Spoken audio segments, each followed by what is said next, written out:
Hi, I'm Dr. Rod Shaw of Mathless Academy, and this is the red-faced cube. We're going to take a cube like this with a red face, only one red face, and we're going to place it in our 8x8 grid in the upper left-hand corner with the red face up.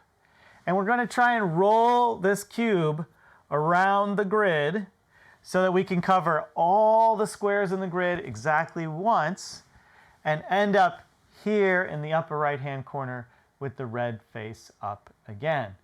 Now the one other constraint here is that between here and here, you're never allowed to have the red face come up to the front again.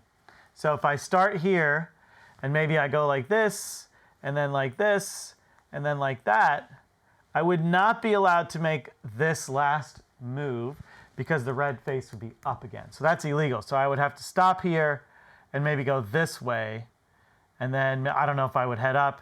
I still couldn't go down because the red face would come up again. So that's the constraint. And then in case you missed it, we can't backtrack. So we're going to try and cover every space exactly once. So once you say go across this space, you can't come back and like go across it again because you've already covered it. So cover every space once, start in the upper left, end in the upper right. The only two times you can have the red face up are when you start and when you finish. That is the challenge. I can tell you that I have been struggling with this problem for a little while. In my free time, I try it. I haven't solved it yet, but that's okay. I'm hoping somebody will help me with this and maybe give me an insight that helps me figure it out if I don't figure it out for myself first. Couple things.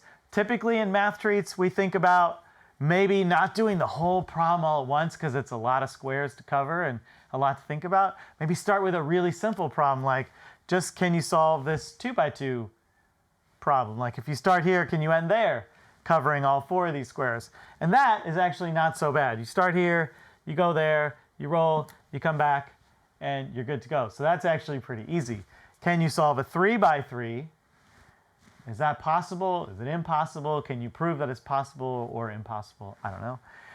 If you can or can't do that, try 4x4. That might even help you do the whole thing because it's like a quarter of the final solution. I don't know. But try those things.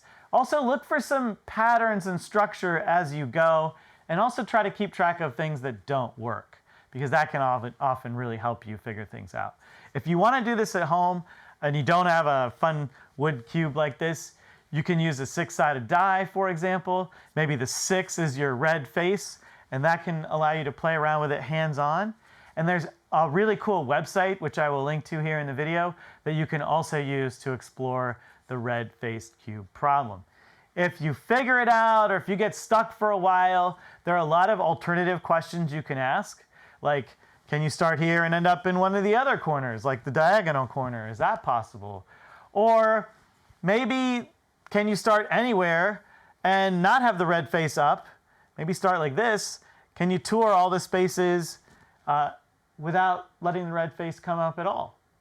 So those are some alternative things that you might think about as well. And they might even help you with the red-faced cube problem if you haven't figured it out yet. So get yourself some tools or go to the website, start playing around with this, and as always, just have fun playing with the math.